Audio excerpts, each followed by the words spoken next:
Listen, I know I'm known for doing a lot of silly stuff in my intros, like pretending to drink my own pee, pretending I got lost in a jungle cruise, or just straight up recording while laying in my bed because I was too lazy to get to my desk. But for this one, I kind of wanted to take it seriously because you guys might not know this, but the Guardians of the Galaxy trilogy means a lot to me. I saw the first one when I was 13. Now I'm 22. That was 9 years ago. And now I'm seeing the final James Gunn Guardians of the Galaxy movie, and it's crazy. And I'm glad to say that with Guardians of the Galaxy Vol.3, James Gunn has capped off the trilogy with a bang. I don't even know where to begin because there's so much that I could talk about. First of all, James Gunn proves to the world that he is one of the most creative directors out there. All of his movies feel like real blockbusters and not just schlock that studios put out to make money. There's a lot of love that James Gunn puts into this movie, both with the story and behind the camera. Some of the shots in this movie are beautiful. He takes everything that made his past movies so good and puts it into his direction in this one, and it makes it this beautiful send-off for the Guardians of the Galaxy and James Gunn in the MCU. The way that James Gunn shoots his action scenes in this movie, it's insane, bro. I couldn't explain it, and I won't spoil it here, but you have to see it. They're the best action scenes in the MCU. I love how they're shot and choreographed and everything. All the action scenes are so good in this. It makes me wish that Marvel would hire more good directors so they could just make good movies, so we can get more movies that feel like this, that feel like someone actually made them. Honestly, this hasn't really made me excited for the future of Marvel. This has made me excited for the future of DC. Like, I am beyond hyped for Superman Legacy right now. Anyways, back to the review, I guess. It's nice to see a Marvel movie where the characters are all not super irritating and every main character in the Guardians is actually likable, unlike other Marvel characters. And one thing that Gunn nails in all of these movies is making the Guardians feel like a family. And in Volume 3, it's no exception. First of all, minor spoilers here. So if you don't want to be spoiled, it's just a minor spoiler. So beware. Most of the movie is the Guardians trying to save Rocket from dying, and that really shows just how much they love each other, like how far they will go for a person that they love. And I don't know, it really shows how much they've grown in these past 9 years and how much they just have learned to love each other. It's nice to see them come this way. Like, I don't know. It's a full circle for me. It's just so amazing to see. I will say that seeing the backstory of Rocket was great and it was emotionally resonant, but it is very traumatic. I think it's very traumatizing, and that sometimes brings in the flaws of this movie. Sometimes it just has really big tonal shifts in its second act, where it's like we get the Guardians doing something very silly. They're being a little goofs. But then we switch immediately to Rocket and his like traumatizing backstory of how he was just like created by this fucking psychopath. And it's a big tonal shift going from silly Guardians to very like traumatic, like scary origin story Rocket stuff. But I think what James Gunn was trying to do there is, I want to tell this really emotional story of Rocket, but not lose the funniness that I've always brought to the Guardians.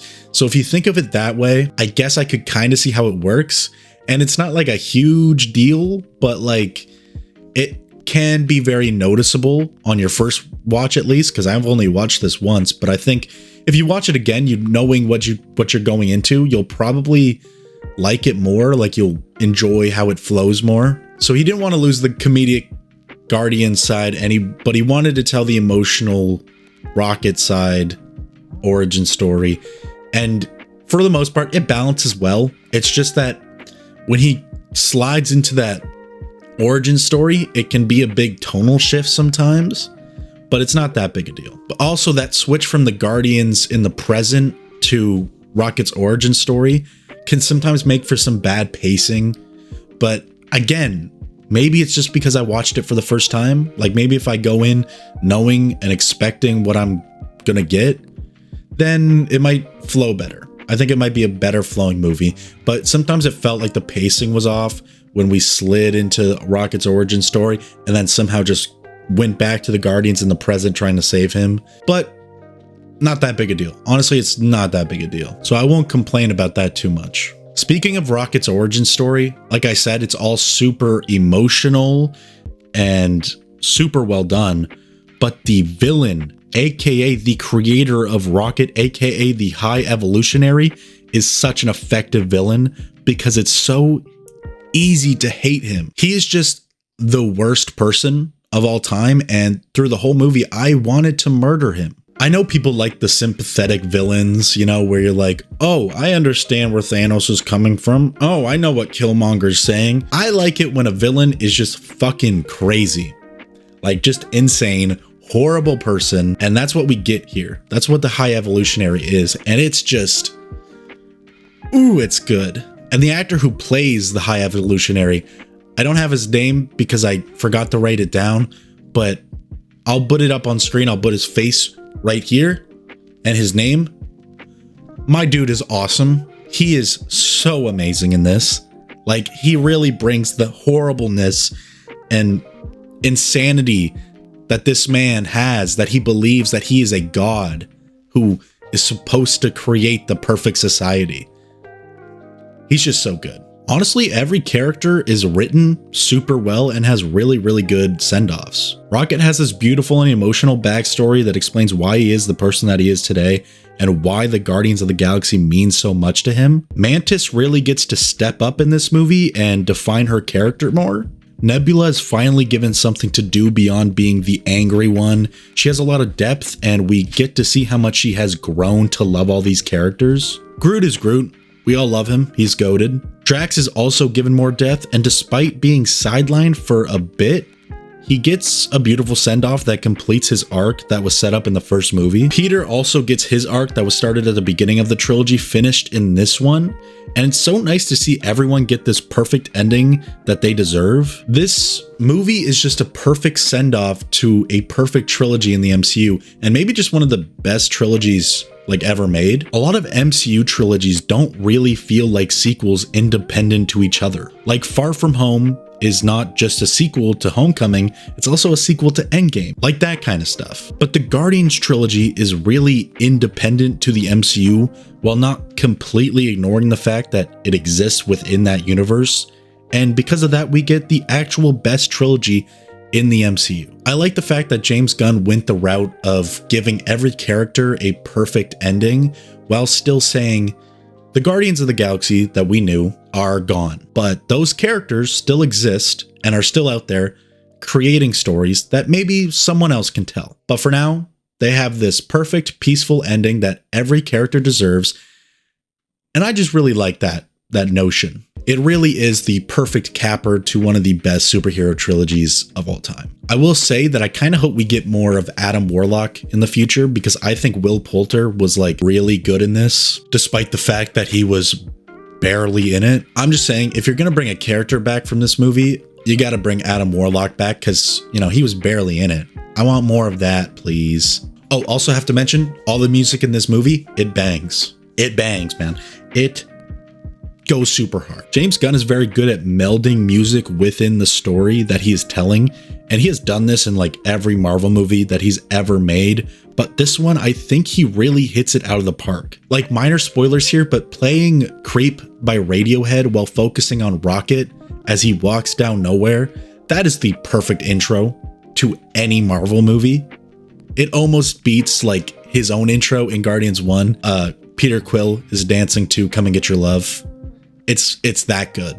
It's that kind of good intro. To me, this is like a near flawless movie and the perfect ending to the Guardians of the Galaxy trilogy that James Gunn has made. So if I'm gonna give this movie a score, I guess I'm gonna have to give James Gunn's Guardians of the Galaxy Volume 3 a 9 out of 10. There are a few things like right now that are holding it back from being a 10, but honestly, I could watch it again and then be like, oh wait, no, this is a 10, but for now, it's a 9. It could actually be a 10, but I just have to see it again. I literally only saw it a couple days ago, so I might have to see it again.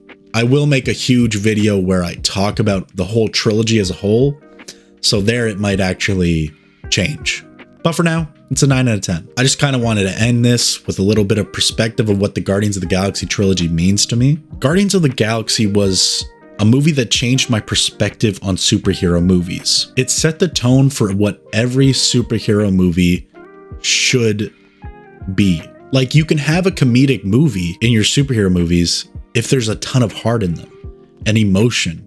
And that's what James Gunn always brings to these movies. And it's what he has done for this whole trilogy. I grew up with this trilogy, and seeing it all conclude in this movie was honestly kind of surreal. I know I might sound like a huge nerd when I say this, but these movies really mean a lot to me because James Gunn is kind of the director that made me want to do filmmaking in like superhero genres, because like his style is exactly what I would want my style to be if I were a filmmaker. When I see something so stylistic with characters that are so lovable, like the Guardians of the Galaxy, it just reminds me why I want to become a filmmaker. So James Gunn, if you're watching, which you're not, but if you are, thank you for this trilogy and for this amazing movie that caps off one of the most perfect trilogy and the franchise that I grew up loving as a kid.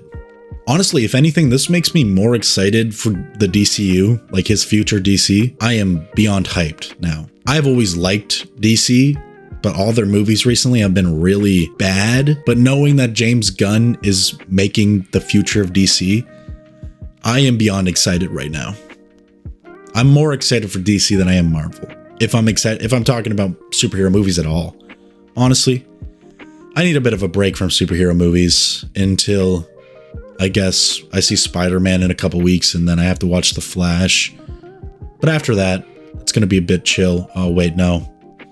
Secret Invasion comes out after that. But I'm going to review Barbie and Indiana Jones and Oppenheimer. I don't know. So I guess this is the end of the video. And I want to say that I am fucking so happy that we got a good superhero movie this year. Because boy, oh boy, there were some stinkers. Like I said, now I might chill now for a bit and not review a bunch of superhero movies, but I doubt it because, like I said, Spider-Verse comes out in a couple weeks. Then I got to go see The Flash. So, but like I said, I'm reviewing Barbie and Indiana Jones. I got to review Indiana Jones. What am I going to review when it comes? There's a bunch of stuff. Oh, Mission Impossible. I'll review that. I don't know why I'm telling you guys this. Like, you can just expect it, you know? There are big blockbusters coming out that I'll review when they come out. It's a big summer, so for movies at least. A lot of movies coming out this summer. So I'll be back eventually. Also making some really big videos also about superhero movies now that I realize about it. But it's like a huge videos coming out that are probably going to be super long if I were to guess. So get ready for that as well. As always, remember to like, subscribe, comment, all that stuff. Oh, remember to give your mom a hug from me. I gotta chill on the mom jokes. I don't know why I keep doing those. Anyways, remember, stay safe, stay healthy, stay sexy. Okay, bye.